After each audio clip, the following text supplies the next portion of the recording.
a powerful video. I don't know if any of you have ever seen this.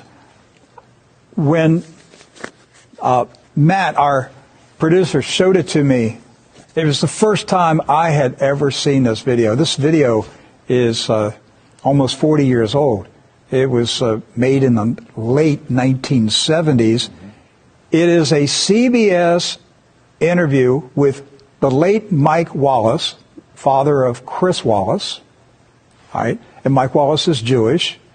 Chris Wallace is Jewish. I'm just setting the record straight. But this was a CBS interview with the Shah of Iran, who was in power at that time. And he made some comments about the power of Israel in America. This is, again, the 1970s. Jimmy Carter was in the White House. Watch this video. It is shocking. It's an eye-opener. You think the Jewish lobby in the United States is too powerful for the interests of Israel? I think so. Sometimes they are disserving the interests of Israel because they're pushing around too many people.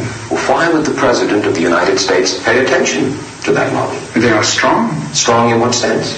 They are controlling many things. Controlling what? Newspapers,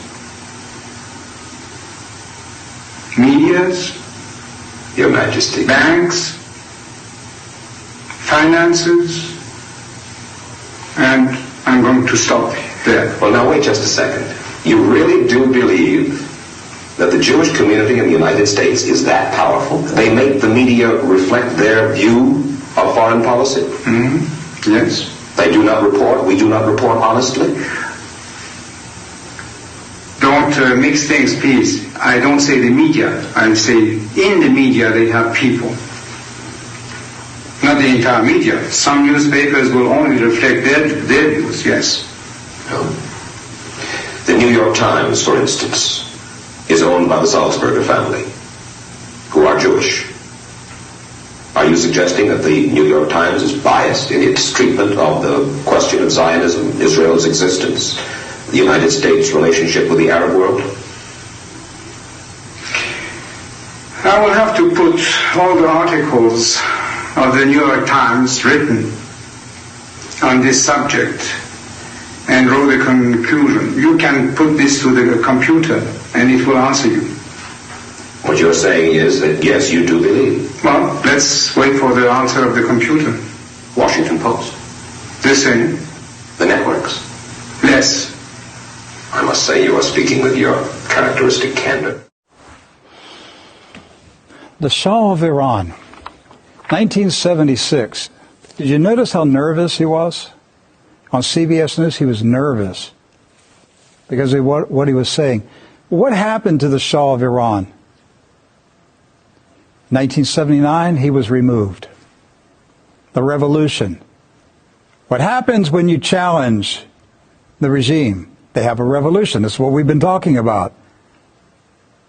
You go up against the system, you have a revolution. So Iran had a revolution. They had the revolution because of that interview on CBS News. They made a decision. He's got to go. He challenged us. He dared to out us. I'm going to tell you what's going on right now. Now, I'm directing this to YouTube because my staff just notified me while that video was playing that YouTube is suppressing our feed right now. We've been dealing with problems with YouTube recently, and they're shadow banning us right now. We typically have 1,000 people watching the live feed. Right now we have 12. Okay. Typically we'll have anywhere from 8 to 15, 20,000 people who will watch the video on YouTube after it's posted for a video on demand. We'll see tomorrow what the numbers are. But right now, they are suppressing True News. Who owns YouTube? Do your homework. Find out who owns YouTube. Follow the trail. You cannot criticize the Zionist beast. You can't do it. That was the Shah of Iran. Where's he at today? Dead. He's dead. And he lost power in less than 3 years after that interview. Yes. And now they're shutting down free speech in America.